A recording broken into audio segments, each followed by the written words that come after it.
everyone, this is me Khyati Maheshwari and you're watching my channel Charted Logics by Khyati Maheshwari. If you're new to my channel, don't forget to subscribe to my channel and press the bell icon so that you can get notified whenever a new video comes.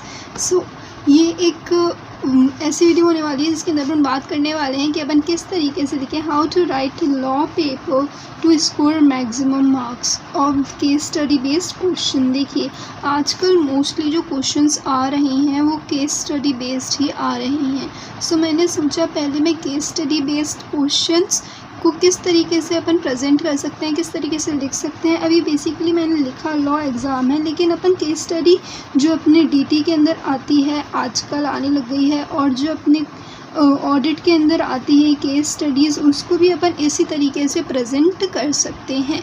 इससे अपने marks आने बहुत ज़्यादा बढ़ जाते हैं, और क्यों होता है ऐसा वो भी मैं आपको इस वीडियो के एंड में बताऊंगी। तो उसके लिए आप इस वीडियो को पूरी ज़रूर देखिएगा।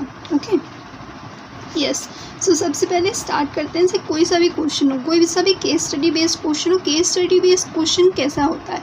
वो वैसा क्वेश्चन होता है जिसके अंदर अपने को कुछ चीज़ दे रखी होती है कि हाँ भाई ये कंपनी है, उसके अंदर ये चीज़ें हैं और अब कंपनी ये करना चाहती है, बट और क्या अपन ऐसा कर सकते हैं, या वो अपने से एडवाइस मांग रहा है, कोई एक सिचुएशन अपने को दे रहा है और उसका आंसर अपने को बताने की कोशिश करनी है।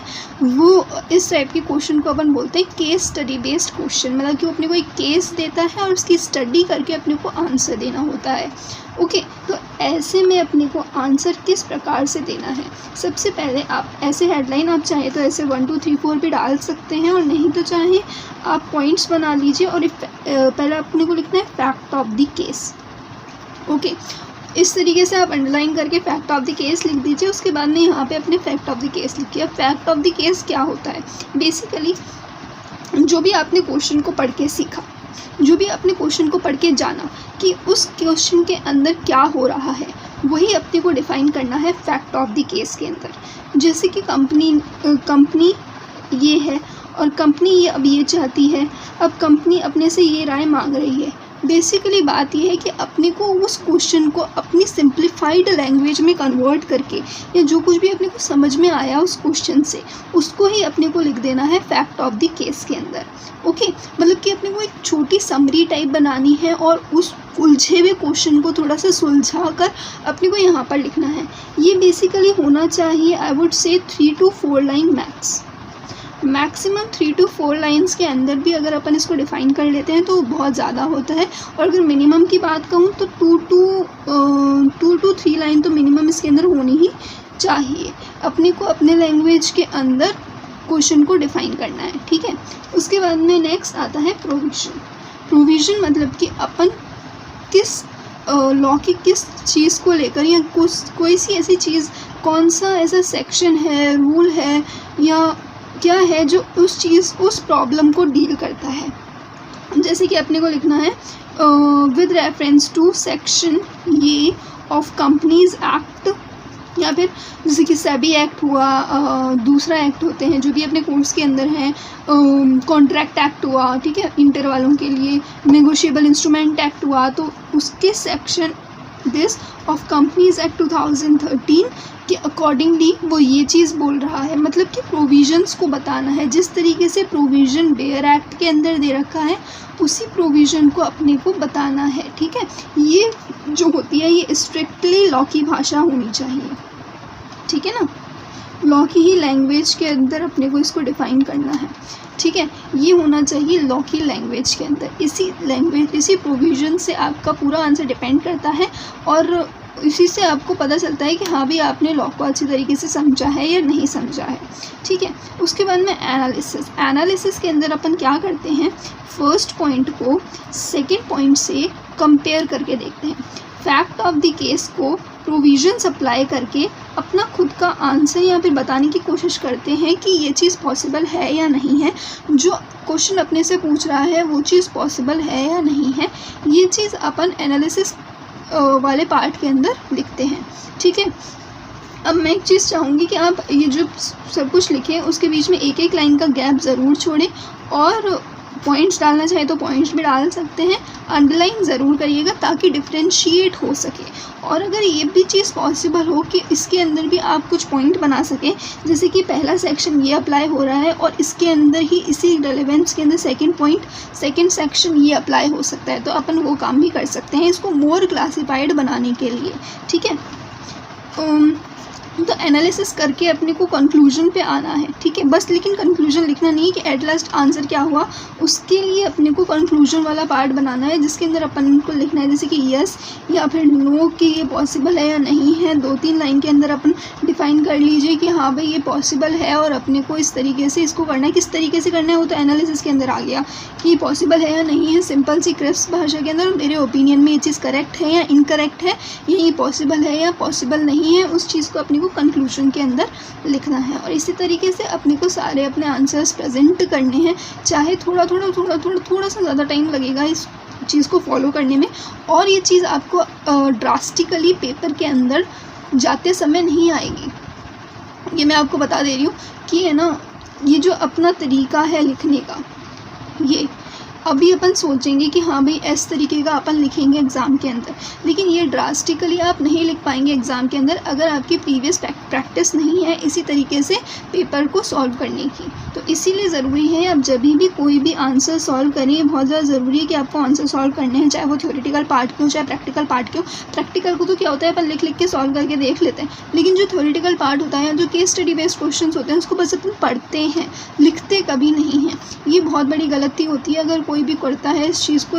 इसी कारण से लोगों के मार्क्स नहीं आ पाते हैं। जो मार्क्स करते हैं वो देख नहीं पाते हैं कि उनके आंसर और ICI के आंसर या उनके आंसर जो लॉ की प्रोविजंस है वो लॉ की लैंग्वेज को लिख पा रहे हैं या नहीं लिख पा रहे, वो उस आंसर को अच्छे तरीके से लिख पा रहे हैं या नहीं लिख पा रहे हैं। अपन वहाँ पे जाके डिफाइन नहीं करने वाले, अपनी आंसर शीट ही होगी जो एग्जामिनर को बताएगी कि अपने को क्या आता है और क्या नहीं आता है। तो इस टाइप से रिटन प्रैक्टिस करने की बहुत ज़्यादा ज़रूरत है। आप जब भी एक आंसर लिखिए, आप पूरे दिन में एक आंसर लिखिए, पर वो इस तरीके से ही लिखिए, उसी तरीके से लिखिए जिस तरीके से अपने को एग्ज़ाम के अंदर लिखना है। तभी आपकी ये आदत में आएगा, तभी आपको ये जो सीक्वेंस है वो याद रहेगी कि फैक्ट लिखना है, प्रोविजन लिखना है, एनालिसिस करना है, कंक्लूजन लिखना है। अभी मैंने खाली आपको ये बताया है, पर इसको अप्लाई आपको ही करना है, ठीक है ना। अब ये तरीका अपन क्यों अप्लाई कर रहे हैं, देखिए अगर अपन सपोज करो पैरा में भी लिख रहे हैं, ठीक है, पैरा में भी लिख रहे हैं अपन आंसर, ये मैंने 4 ही पैरा बनाए हैं लेकिन विदाउट हेडिंग बनाए हैं। अपन 4 पैरा के अंदर अपना आंसर लिख रहे हैं, सेग्रीगेटेड वे के अंदर अपन नहीं लिख रहे, कहीं पे भी अपन फैक्ट लिख दे रहे हैं, कहीं पे भी अपन प्रोविजन लिख दे रहे हैं, कहीं पे भी कंक्लूजन लिख दे रहे हैं और कुछ भी लिख दे रहे हैं, ठीक है। लेकिन अपन एक पैराग्राफ में लिख रहे हैं, ठीक है, अपन एक पैराग्राफ के अंदर इस चीज़ को लिख रहे हैं। तो जो एग्जामिनर होगा उसको ढूंढना पड़ेगा कि हाँ भाई कहाँ पे सेक्शन लिख रखा है, कहाँ पे यस नो लिख रखा है, कहाँ पे इसने अपना कंक्लूजन बना रखा है। तो एग्जामिनर को दिक्कत आएगी ढूंढने में जो वो ढूंढना चाहता है। अब कुछ एग्जामिनर्स होते हैं उनके लिए कंक्लूजन सबसे ज़्यादा इंपॉर्टेंट होता है, पर कुछ एग्जामिनर होते हैं जो एनालिसिस पार्ट को देखना चाहते हैं, और कुछ एग्जामिनर होते हैं जो कि प्रोविजन पार्ट को देखना चाहते हैं। फैक्ट ऑफ द केस तो नॉर्मल चीज़ है जो अपने को अंडरस्टैंडिंग करने के लिए बहुत ज़्यादा ज़रूरी है और कंपैरिजन करने के लिए बहुत ज़्यादा ज़रूरी है, ठीक है। यही मेन चीज़ होती है जिसमें आपको मार्क्स मिलते हैं, ठीक है। ओके, अब एक तो रीज़न ये हो गया कि है ना एग्जामिनर को ढूंढना पड़ेगा कि कहाँ पे क्या चीज़ लिख रखी है, उसको खुद एफर्ट्स करने पड़ेंगे। तो हो सकता है कि एग्जामिनर उतने एफर्ट्स ना करे और बस ऊपर से देख के आपको मार्क्स दे दे। सेकेंड चीज़ क्या होती है ना कि एग्जामिनर जब इस तरीके के पॉइंट्स देखता है तो वो सोचता है कि अच्छा 1, 2, 3 कितने मार्क्स देना है, तो वो अच्छे से मार्क्स डिस्ट्रीब्यूट नहीं कर पाता है कि इसके 1 मार्क्स मिलने चाहिए या नहीं मिलने चाहिए, इसके 1 मार्क्स मिलने चाहिए कि नहीं मिलने चाहिए। लेकिन जब अपन इस तरीके से पॉइंट बनाते हैं कि फर्स्ट पॉइंट दिस और फिर उसका लिख दिया, सेकंड पॉइंट दिस और फिर उसका 1 पॉइंट और सेकंड पॉइंट लिख दिया, थर्ड पॉइंट दिस और उसका एक डिफाइन कर लिया, और फोर्थ में अपना कंक्लूजन 2 लाइन्स के अंदर अपन ने डिफाइन कर लिया। तो अपनी जो चीज़ें होती हैं वो वेल ऑर्गेनाइज्ड दिखती हैं। जो उसको ढूंढना है वो चीज़ को ढूंढ के उसमें मार्क्स वो दे सकता है, और हर पॉइंट के हो सकता है वो मार्क्स अलोकेट कर दे और अच्छी तरीके से अपने को अपने मार्क्स बहुत अच्छे मिल पाए। ओवरऑल जो मार्क्स होते हैं वो अच्छे तरीके से मिल पाए। और हो सकता है अगर कहीं ना कहीं अपन ने गलती भी कर दी है, सपोज़ करो अपन ने ने फैक्ट ऑफ द केस ठीक लिखा है, प्रोविज़न ठीक लिखा है, लेकिन उसका एनालिसिस अपन अच्छी तरीके से नहीं कर पाए, ये नहीं बता पाए कि अपने को वो करना है या नहीं करना है। तो इस वाले पॉइंट में क्या होगा, सब कुछ घिचड़ पिचड़ है, तो वो पता नहीं कर पाएगा कि आपका प्रोविज़न ठीक है या नहीं है। वो उसको ये पता चलेगा कि आपका आंसर ठीक नहीं है, आपका एनालिसिस ठीक नहीं है, आपका कंक्लूजन ठीक नहीं है। आपने प्रोविज़न को पढ़ के फैक्ट ऑफ द केस के अंदर डाल के अच्छी तरीके से आपने अपना एनालिसिस नहीं कर पाए हैं और कंक्लूजन नहीं दे पाए हैं, ठीक है। लेकिन इस चीज़ को करने से क्या होगा, वो आपको इन दोनों पॉइंट के फिर भी कोई ना कोई मार्क्स दे सकता है। और प्रोविजंस ही मेन होते हैं, हालांकि आंसर और कंक्लूजन के अच्छे पार्ट के मार्क्स होते हैं, लेकिन इसके अंदर हो सकता है आपको 0 या 1 मार्क्स मिल जाए, लेकिन इसके अंदर हो सकता है आपको 2 मार्क्स मिल जाए, ओके। और मोस्टली ये जो केसेस होते हैं, इस टाइप के जो क्वेश्चन आंसर्स होते हैं, उनका 4 to 6 मार्क्स के अंदर आते हैं। और अगर अपन ने 4 to मतलब इस तरीके से अगर अपन ने लिया तो एग्ज़ामिनर को आसानी होगी आपको 4 या 5 मार्क्स देने के लिए इस तरीके के क्वेश्चन के अंदर। लेकिन अगर इस तरीके का क्वेश्चन आंसर अगर फॉर्म में अपन ने प्रेजेंट किया, जो घिचड़ पिचड़ है, जहाँ पे क्या प्रोविज़न कहाँ पे लिख रखा है और कहाँ पर अपन ने अपना कंक्लूजन दे रखा है और कहाँ पे अपन ने एनालिसिस कर रखा है, अगर एग्ज़ामिनर को दिक्कत हुई तो वो आपको दिक्कत देगा, यही मैं बोलना चाहूँगी, ठीक है ना। तो मेरा तो यही मानना है कि अपने को इस तरीके से एग्ज़ाम में लिखना है और इस तरीके से अपन एग्ज़ाम में लिख पाएँ, इसके लिए अपने को प्रैक्टिस करनी है, ठीक है।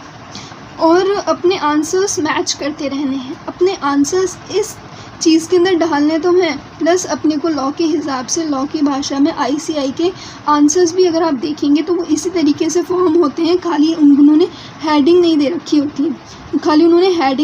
होती, देखिए, अपने को ये मान के चलना है कि एग्ज़ामिनर को कुछ नहीं पता है और अपने को उसको ऐसे समझाना है और अपने को लिख कर समझाना है, बोल नहीं पाएंगे तो अपनी जो कॉपी होनी चाहिए वही उसके लिए बोलनी चाहिए, ठीक है। कम से कम मेहनत कराइए एग्ज़ामिनर को, ताकि वो आपको ज़्यादा से ज़्यादा मार्क्स दे सके, ओके। आई होप इस वीडियो से आपको कोई ना कोई प्रॉफिट ज़रूर हुआ हो। आप कमेंट करके मुझे ज़रूर बताइए कि आपको ये चीज़ हेल्पफुल लगी या नहीं लगी। लाइक करिए, डिसलाइक करिए, सब्सक्राइब करिए और कमेंट करिए, कुछ ना कुछ करके ज़रूर जाना है इस पेज से, ठीक है ना। अच्छी लगी हो वीडियो तो प्लीज़ प्लीज़ प्लीज़ सब्सक्राइब करिएगा। नीचे हमारे टेलीग्राम ग्रुप का लिंक है, आप उसे क्लिक करके वहाँ पर हमारे साथ ज्वाइन हो सकते हैं। वहाँ पे नोट्स, अपडेट्स और आप मेरे से टच में बने रह सकते हैं, okay. Thank you very much everybody, stay connected and all the best.